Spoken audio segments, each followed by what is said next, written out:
y tal vez el sexo.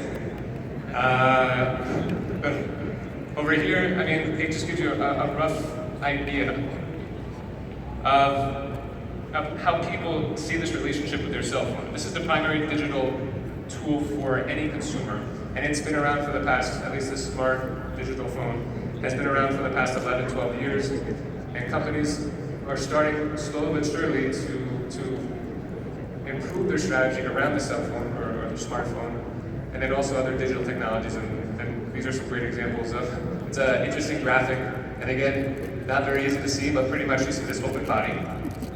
You see this smartwatch, and as you can imagine, that's probably the most likely place someone's going to actually wear this wearable. I can't think of a better word in Spanish. I think I put usable, but this wearable that companies can actually utilize and they can communicate with. They can increase brand awareness, customer engagement. But as you can see, I mean, obviously, I think we're right here right now. But they're talking about contact lenses. I'm sure all of you know, you've probably read somewhere that they have these contact lenses now that can measure your diabetes or your insulin to monitor your diabetes. That's a smart digital product. There's these smart clothing that can tell you how your temperature of your body, if you're overheating, maybe you should get some water. All these things exist, but it's just about your company's vision, how you want to, whether it makes sense for you to envision your strategy built around these types of digital technologies, or you want to complement them in some way or another. So to give you an idea of some of the most well-known industries, how they participate in this digital relationship, and maybe how your company, whether it's small, medium, or large, can relate. Obviously, some of these bigger companies have more expenses, they have more revenue to invest in these type of technologies, but you can still leverage this digital platform that they're building on. And it's reasonable, it's not that expensive, you can do this. You just have to dedicate the strategy, or you have to dedicate the resources and develop a strategy around it. But in the meantime, I'm going to give you some great examples of what the largest industries are doing at this moment. Nike, this is the Nike Fuel Watch. So in the industry of sporting goods, they've been a leader at this past 5 years. Everyone saw that with their Nikes, they can put a chip in there, and then when they run, they can see on their iPhone or iPod how fast they're running, where they're going, GPS. At the time, this was very innovative. Right now, everything does it. A phone can do it just with the GPS. There's other tools. I had my Fitbit. I never wanted this. I'm not really big into these smartwatches until my sister got it for me. Of course, your family gets you a gift, you have to wear it. Now I can't stop looking at it. Every day I wake up, I see how much I slept or how little I slept. I can look at how many calories I'm burning now, how many footsteps I'm taking. So it really, for me, I interact with Fitbit as a brand much more. They engage me with their mobile application. They send me constant reminders of how little or how much I'm doing. It lets me know when I need to get up, what food I should consume. It's a little scary, but it does, overall it does improve your quality of life. There are some examples of the automobiles. This is actually a particular application that Bonard developed in collaboration with Volkswagen, those two little icons. Pretty cool idea. For those of you who have cars with Bluetooth-enabled cars, or you have friends, I'm sure most of you, as soon as you get it, no one wants to listen to the radio, they connect with some music streaming service, and then they play their songs. But what happens, for example, you don't have reception, and people just want to download, or they want to play the songs that are on their phone already downloaded. But you have to keep changing Bluetooth between people, because someone has, oh no, I have this song, I want to listen to it. Okay, we have to change the Bluetooth, put the configuration on. What this does is it allows anyone who has this application to connect via Bluetooth to the Volkswagen, display all their music on a single dashboard, and they can go along and choose what song they want. It's something very little. But for those of you who are car enthusiasts, you like to use listen to your music on in the car via Bluetooth, it's a great addition. It makes the quality of life for Volkswagen consumers much better. And of course, there are other examples like Tesla. Tesla, the whole car is digital. They send you an update. It's not an update, so it drives smoother. It's an update that it can drive by itself. So, and that kind of goes hand in hand with the next one. the auto insurance, home insurance, health insurance. All of this can work around this digital relationship with customers. So from auto insurance, of course, cars can have these chips within from car insurance companies. They can measure how fast, how slow they're going, pretty much if they're a risky customer. So if they're a risky customer, of course we're going to raise their rates. If not, we'll give them a competitive deal so they stay a customer. There's smartphones. So in the next few years, you're going to see you have these smart home applications to monitor your house, to see how hot, how cold it is. Let's say if the smoke detector is on, if the battery's not running low, that's essentially saying your house is safer, right? So shouldn't you get some sort of benefit from your house insurance company or your home insurance company for having a safe house? Well, they can monitor that and they'll give you a smart home discount. And these things already exist in the United States, and I'm sure it'll be here coming soon. Retail, fast food, consuming goods. I'm sure there's people from Diageo here. I have a good example of Diageo, but retail, you see this all the time. I'm going to talk about a few examples of this digital relationship with customers in the retail industry later. But for now, I just want to talk about fast food and consuming goods, specifically Diageo, and how they chose a segment of customer who likes a luxury product of theirs. I'm sure most of you know Johnny Walker. They're actually out there. You can go golf and take a shot of whiskey if you want. That's the Johnny Walker Red Label. So that's their standard product. I think it's one of the cheaper versions of Johnny Walker. They have a premium product though called Johnny Walker Blue Label.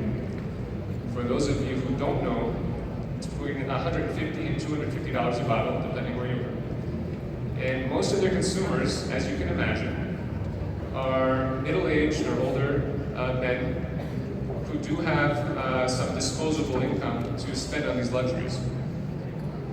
They don't need much technology to know that. I mean, it makes sense. They have the money to spend on this. But they also have a smaller segment of customers, a micro segment. They're younger people, female males. They enjoy luxury goods, but they don't have the money. They don't have the money to always buy these. Buy it once or twice a year, maximum.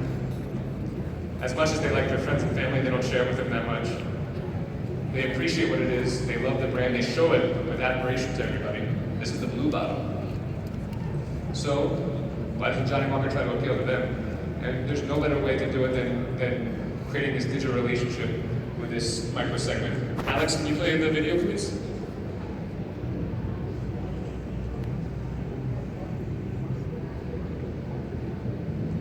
Forming the iconic Johnny Walker Blue Label into a prototype smart bottle that speaks to consumers in an entirely new way.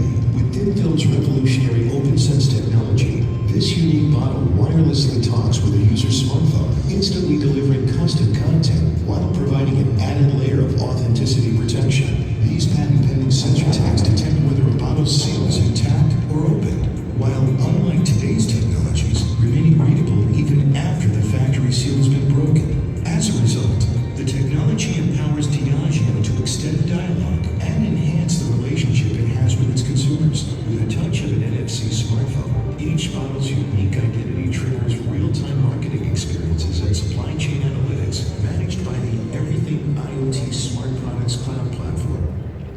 Right. So this is a shining example of how a large company like Diageo can bridge this gap between a micro segment and their brand. So we say it's a micro segment, maybe they only contribute 12% of sales. But guys, if these are the younger generation, they appreciate the brand for what it is, the label, the quality, then why not target them as early as possible with digital relationships like this? Did you see what's on here? So they have three components. The Johnny Walker bottle has the NFC. When you rip it open, it exposes the label, the NFC label. You can interact with the mobile application from Johnny Walker. So it essentially syncs the two. It syncs the user with the product. And then it sends all the information to an Internet of Things enabled platform. I'm going to explain that a little bit later.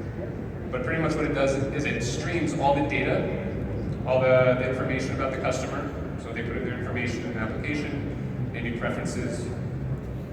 Send that all to one single platform where they can monitor that. And also the logistics, supply chain logistics as well. You get all the information, and then it's a real-time advertising promotions to the customer, and then make them a customer for life. So great example by Johnny Walker. Another example, and I think this is very fitting that we have Uri Livy presenting today. I'm not going to explain what Waze is. He can obviously do that much better than all of us. But what I'm going to explain is that it has this component.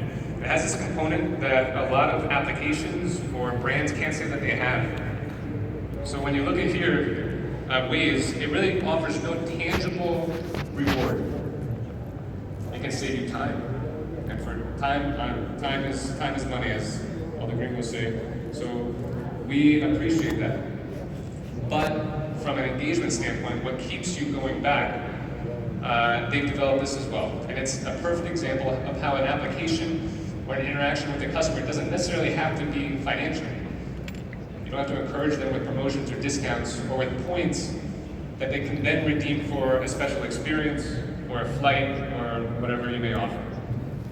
So here in this example, you have two screenshots. One, and one of the biggest parts of engagement, are friends.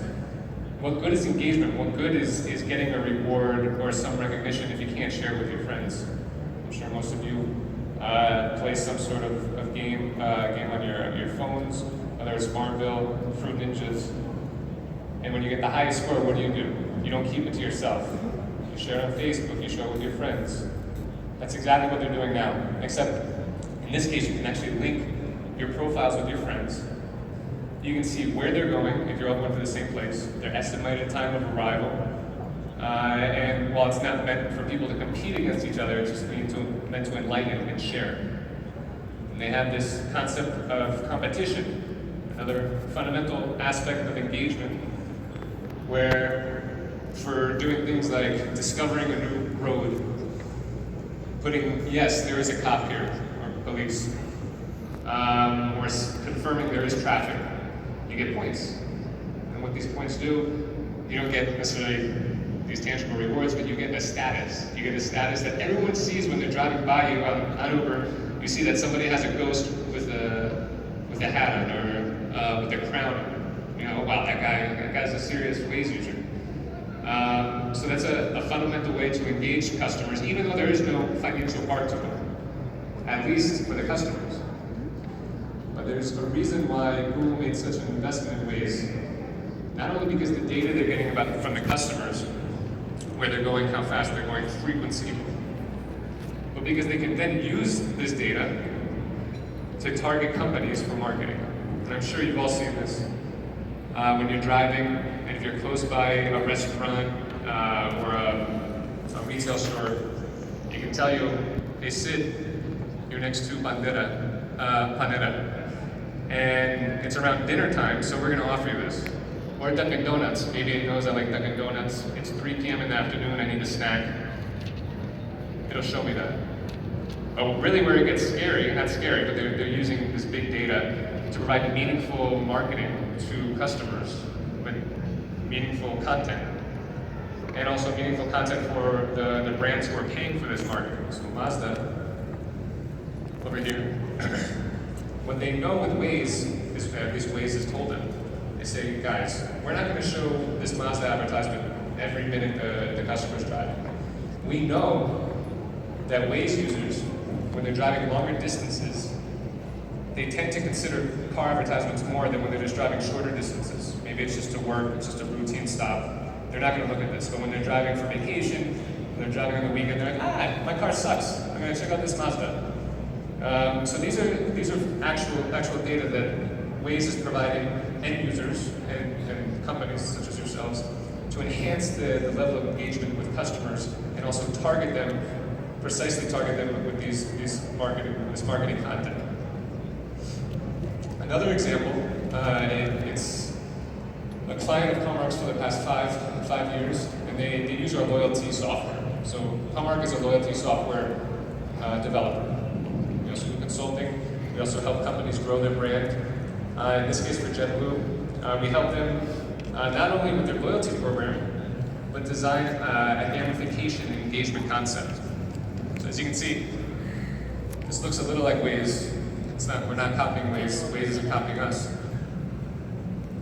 So these are the fundamental aspects of any engagement platform.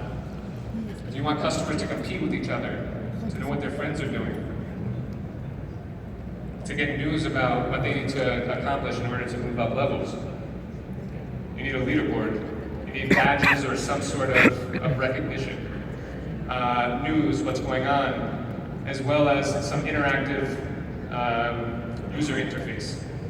In this case, we helped JetBlue design this map and this concept that when you travel, let's say New York to California, you get a badge. But if you travel with more frequency, maybe you get a special badge, so your California surfer badge. And then the best part of that is you get this information. And mind you, a lot of these people in an engagement platform, they want to share this with their friends. So what better way to do that is to connect your social media account, your Facebook or Twitter account. And that's exactly what JetBlue enabled customers to do. So they do a single sign-on, which is basically you use your Facebook or Twitter account to log into your JetBlue account, and it links both accounts. So as soon as you get a badge, what do? Share it on Facebook. And this is the type of feedback, the type of information that they're getting.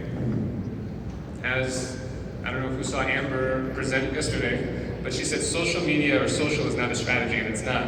So what does all this social data mean? It means nothing, unless you have the proper team dedicated to receive this data, analyze it, and then also provide real-time responses, or at least responses in the short or midterm, to make them feel, okay, well, the company actually cares about me, especially if they're doing a complaint, or they're saying maybe they can improve some sort of service. You need someone at the back end to do this. And that's exactly what happened here. This is a poem by this guy, PB, Paul Brown. And Paul Brown on Valentine's Day, needless to say, he was a big fanatic of JetBlue. He wrote this cute little poem on Facebook. He submitted it on February 14th, Valentine's Day in the US. And within 2 hours, JetBlue turned around, their social media team. They recognized this. And they said, Paul Brown, you're such a good customer, we're going to give you a badge. And they gave him the PB&J badge, Paul Brown and JetBlue badge. And for those of you who are familiar with peanut butter and jelly, it's a staple. It's like the arepa in the United States. Everyone eats it from childhood. So it's a cute little badge. It's something that JetBlue personalized just for this customer. So they're using the social data that they're getting from this engagement platform, and they're actually doing something with it. It's one thing to have a team, though, behind the scenes, getting this data and then providing this real-time feedback. But it's another thing to actually use this data and get meaningful analytics and data from it. So JetBlue, they worked with us, and we developed a social mining platform. And basically, it's getting this data, it's putting it on a single platform, it's associating it with customers. And how does it do that? Remember, these people are associating their social media accounts with their JetBlue account. So not only are you getting the person's social media based on their profile, but you're also getting the transactional data. So now you have, as cliche as it may seem, you have this 360-degree profile of the customer. Not just what they're doing transactionally, but what they're talking about, how they feel, how they respond to the program outside of maybe while they're in the plane or they're on the contacts, they're talking to someone in the contact center. A few of these examples, it's basically saying what you can do with this data. The important part, though, is to discover where this data is coming from, the sources. There's some examples on here. These are certainly not all of them, but at least from the examples that I gave, some of the more relevant ones.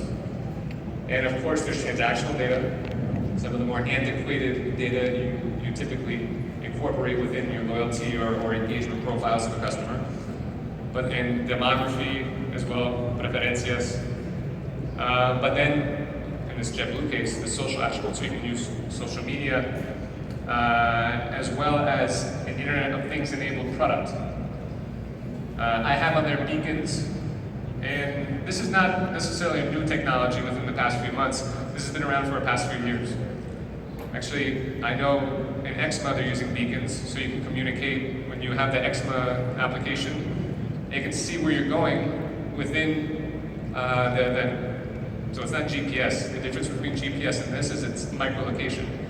It's a Bluetooth-enabled technology that you can put anywhere you'd like within your store, within a retail space, and it can target a customer within 2 to 10 meters, as opposed to 1 or 2 kilometers, as you may with your standard GPS.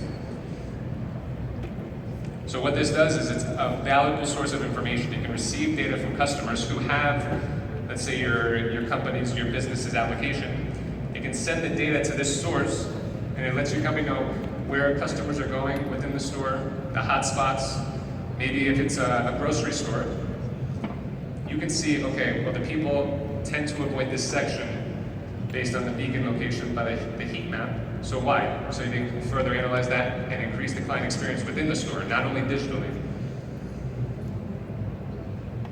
You have the sources, you're getting the data, but what do you actually do with them? What tools do you use to utilize that data and ultimately bring it to the client? Not only the client, but also the salespeople.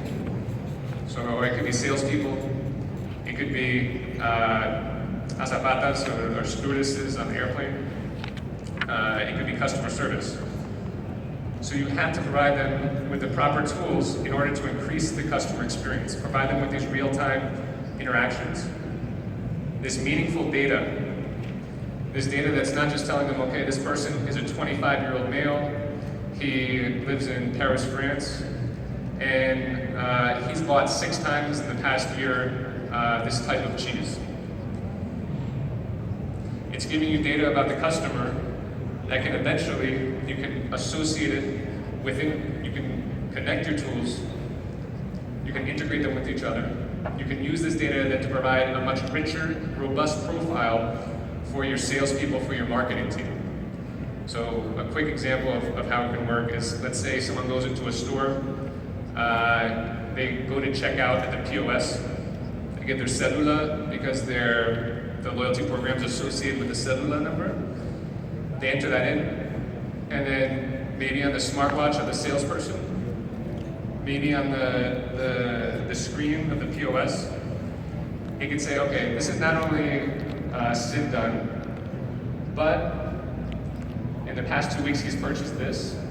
In social media recently, he put a like on a campaign. We're going to assume he likes this type of product, and we're going to give him a next best offer with a 20% off discount instantly.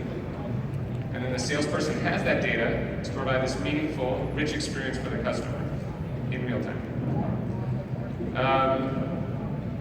This looks a little scary, and I can imagine if you're past the first 6 or 7 rows, you can't see anything. This is the Comarch IoT platform. And to be honest, this is, more than anything, it's just to give you an example of how an Internet of Things platform works. It's not saying this is the best one, and this is the only way it should look like. But it can work with a number of different industries.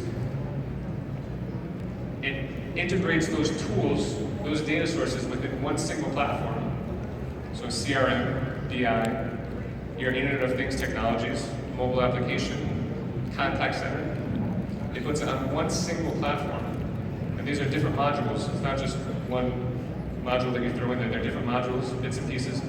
You put it on one single platform. You provide a back end for your marketing team, for your sales team, so they can monitor the data that's coming in.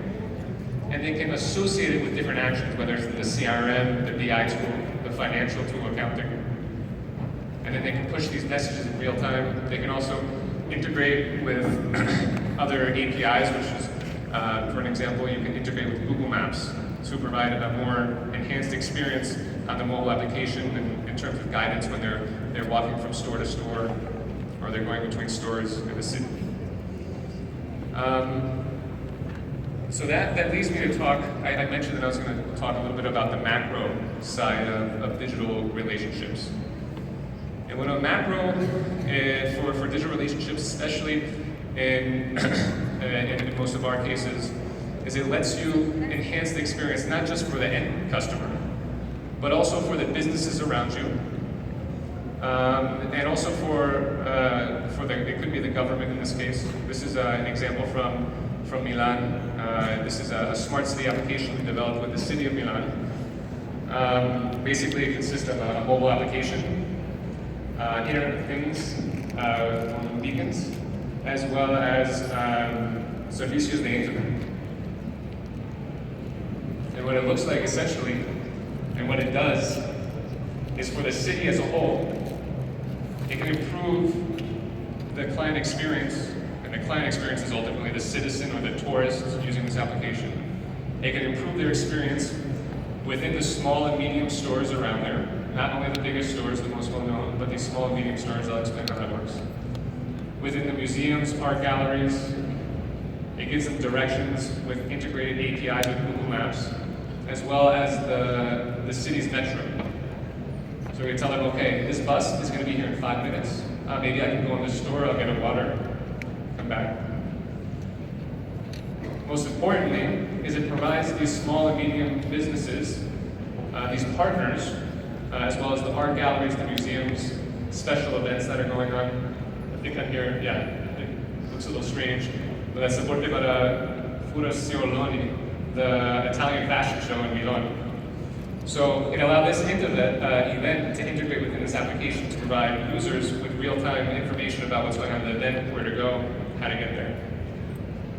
As well as giving these museums, art galleries, these businesses the ability to interact with the customer through the mobile application. So the way it was able to do that was through two ways. First, the Internet of Things with beacons. And then, let me just jump forward, and then this partner portal, and I'll talk about that in a second. But with these beacons, essentially, if this partner, whether it's an art gallery, business, they sign up, they get a welcome kit in the mail. And this welcome kit has a few beacons, and then these beacons essentially say, this beacon's for the entrance, this beacon is for the point of sale, this beacon is for maybe the dressing room, for example. Put it here. Very easy for the end user or for these partners. They put that up, and then those each have a serial number. A serial number that this platform can reference for any special content, promotions, discounts that this partner is going to provide to the customers. So what's so different about this than just a standard loyalty program that any business can do? Well, first of all, this is technology available for any small or medium business that they don't have to make that huge investment, hundreds of thousands of dollars for a CRM tool.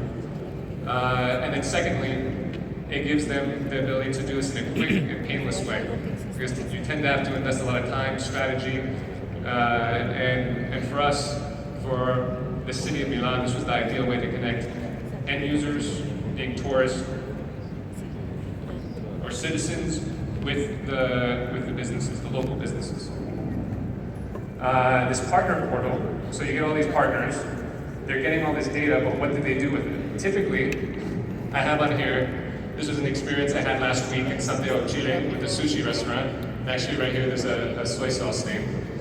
At the end of my meal, this small sushi place, a hole in the wall, with my check, it gave me this little card.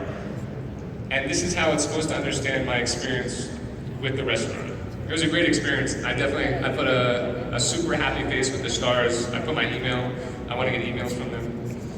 But up until now, this is the standard way that these small businesses are getting information about their customers. It's not very digital, is it? Well, the partner portal, what this does for them is, rather than having everything written, it can essentially give them the ability to get all this information when the customer's walking with an application. It says, okay, this is Sid Dunn. He's a male, 35 years old, and he lives in Santiago, Chile. Okay? Well, this partner now knows what customers are walking in the store and maybe how to target them more effectively, rather than just seeing a face or swiping their credit card and that's the only interaction that they have. Additionally, they can create this personalized content, this meaningful interaction with the customers, as well as get these dashboards with API reports. So it really opens up, in terms of the level of interaction that they have with them, it opens up a lot of possibilities. Then of course is the application, that's the means of connecting with the customer. Really, the benefit of this for the end user is that they can be in a place for 1 or 2 days, a tourist. Let's say, I know nothing about Milan. Not only does it give me the directions where to go, meaningful events, rather than having to go on Google and search for events, but it gives you the ability to feel as if you are a citizen. That's why it's a smart city application, a smart city concept. This is a few screenshots of the application. It's very user-friendly, easy on the eyes, doesn't take a while to learn. But when you look at this, you say, Sid, how many applications do we have? I'm going to be in Milan for 2 days, or I live in Milan. I don't need to know this. I know what's going on. Or my phone doesn't have enough memory to download this application. Well, I don't know who of you got to see the Google event last week in San Francisco, in California. Well, they introduced this new concept of these instant applications. So this instant application is a way for you to avoid this native application that takes up space within your phone. You might use it once or twice and then just delete it. Well, here it's giving developers the ability to develop this instant application that allows a user when they search for a website. And here's an example. This is an American camera and electronics company, B&H. And when you search a website for cameras, you say, oh, B&H has a nice camera, I'm going to click on that. When you click on that, it brings you to the instant application. It's as if it was the native application, meaning that you can sign up, you can include your information on there, it can interact with these beacons. So it's slowly drifting away where you have to download this information and you suddenly have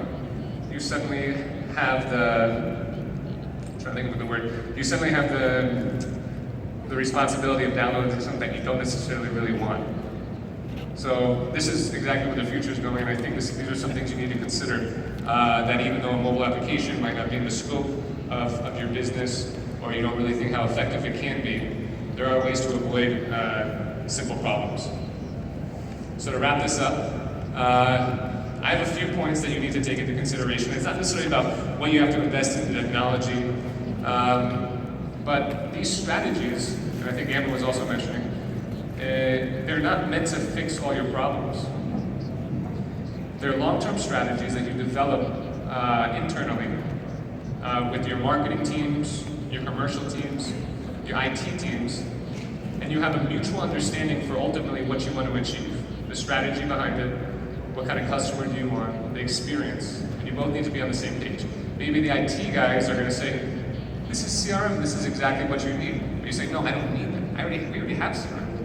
I need something that gives these customers a more personal experience while they're at my store.